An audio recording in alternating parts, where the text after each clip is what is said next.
net exam NTA खुंनाय UGC net exam दिनैहाय बे फुङावहाय बर्ड साबजेक्ट दंमोन जों बेखौ होनो फैदोंमोन दा क'क्राझार CIT आवहाय एग्जामा जागोन होननानै जोंना एडमिटआ फैबाय ओमफ्राय दा केपासिटियानो गैया 1 घन्टा लाइन थाबाय जोङो लाइन थानायनि उनावहाय जोङो होनो मोनासै एग्जामखौ दासिमबो जोङो जेबो जोंखौ जागोन होननानै थगायनानै लाखिगासिनो एग्जामखौ खिन्थु माबानिफ्राय NTA निफ्राय दाबो माबा फैयाखै आरो जेबो इनफरमेसन फैयाखै बेबायदि जाथावनाखौ जों सानाखै आरो माने अलरेडि कुइसन पेपार होखाबाय बाखिया एग्जाम होगासिनो जोंहा अलरेडि मोनसे साबजेक्टआनोखा बयबो जयैनो होनांगौ मोनसे साबजेक्टआ दा बेबायदि कन्डिसन जानानै दङ एग्जामा अनलाइन एग्जाम हलाव जों हाबनोबो मोनाखै जों लाइनावनो दंमोन ओमफ्राय सिगांनि लाइनफोरा हाबदोंबाबो ओंखारफिननांबाय मानोना सिटआ केपासिटिया गैला जुदि बिसोर केपासिटियानो गैयामोनब्ला एग्जामखौ बिदि खुंनो लानो नाङामोन आरो दा जेरैबाबो एग्जामा जोंनो जानांगौ समानै जानांगौ आरो जायाबा पस्टपन जानांगौ बे आरो जोंना कुइसन पेपारावनो जोंबो होनो मोननांगोन दिनैनो दानो आरो जुदि होनो मोनाबा बिसोरनाबो पस्टपन जानांगौ बेसेबां गोबां स्टुडेन्ट दङ 160 बेबायदि जागोन आरो दाथ' 163 ल'सो हाबदों दाबो बेनि बांसिनानो दङ बाहेरायाव एग्जामखौ जोङो दानो जायोबा दानो लिरगोन जों एग्जाम होनो होननानै फैखादों आरो जुदि जोंनाबो एग्जामा जायाबा बिसोरनाबो केन्सेल जानांगौ रिजाल्ट जानो मोना पस्टपन जाजोबनांगौ मोनाखिसै क'क्राझारनि CIT आव माने एग्जामनि केपासिटियानो सिट केपासिटियानो गैया बेवहाय खिन्थु जोङो बेबायदिखौ मानिनानै लानो हाया मानो होनबा एग्जामा जोंनि थाखायबो बहुत इम्पर्टेन्ट आरो जोंनोबो एग्जामखौ नांथारगौ दा जोङो लुबैयो कि बे एग्जामा माखासेया होनो मोनगासिनो दङ खिन्थु जों दा बेवहाय बांसिनानो होनो मोनाखै दा जों बेखायनो लुगैयो कि बे एग्जामा पस्टपन जानांगौ आरो बिनिफ्राय गोदानैहाय बे सेन्टाराव जेसेबांसिन जोङो स्टुडेन्टसफोर दङ बेखौ जोंनो गोदान एग्जाम नांफिनगौ आङो चिरांनिफ्राय फैदों আমাৰ NTA পাতিছিল পৰীক্ষাটো হা তাৰপিছত মৰ্ণিঙত হ'ব লগা আছিল কিন্তু মৰ্ণিঙত হোৱা নাই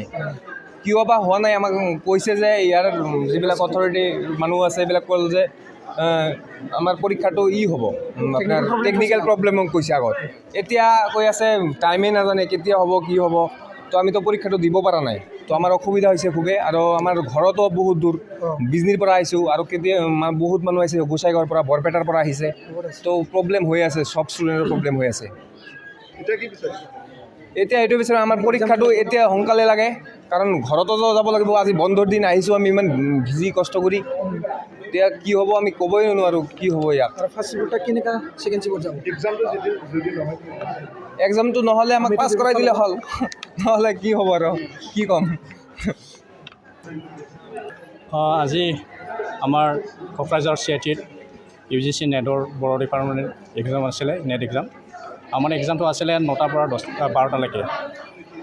আমি 7টা 40 পৰা ইয়াত লাইনত আছোঁ চেকিং কৰি আছোঁ আমি লাইনত চেকিঙত আছিলোঁ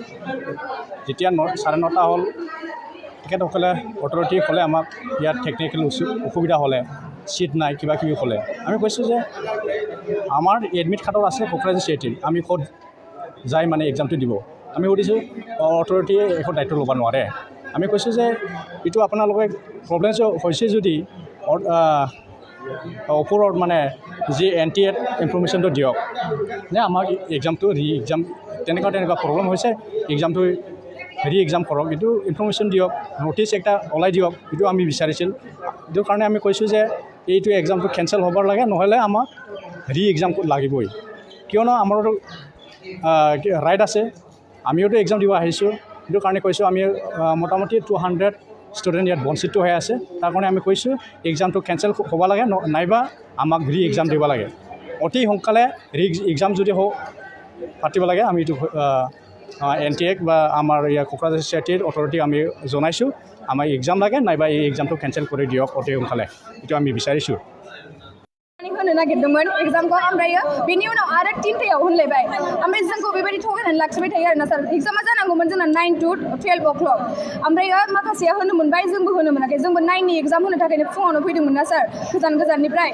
बाट बेनि उनावहाय जोंखौ लाइनाव दोनबाय बयबो लाइनाव थानांगौ हिसाबै रुल्स हिसाबै जोंबो लाइनाव थाबाय सार लाइन हाबबाय ओमफ्राय सासे मेमा फैबाय आरोना जोंथ' एग्जामखौ टाइमाव होनो मोनासै माखासेया होनो मोनबाय जोंखौ बुंबाय कि केपासिटि गैला टेकनिकेल इशु जाबाय ओमफ्राय सासे मेमा फैबाय आरोना सासे मेमा फैनानै जोंखौ एकथायाव होगोन एकथायाव नोंसोरनो एरेन्ज होनानै होगोन माने एरेन्ज खालामनानै होगोन होनबाय आरोना सार ओमफ्राय बेनि उनावहाय जों मारै मानिगोन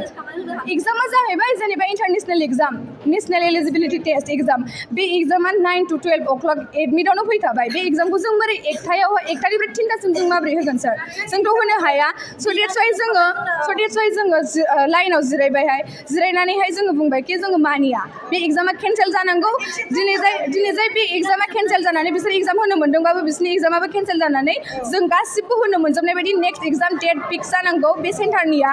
ओमफ्राय बिनि उनावसो जों मानिगोन सार नङाबा जों मानिनाय नङा सार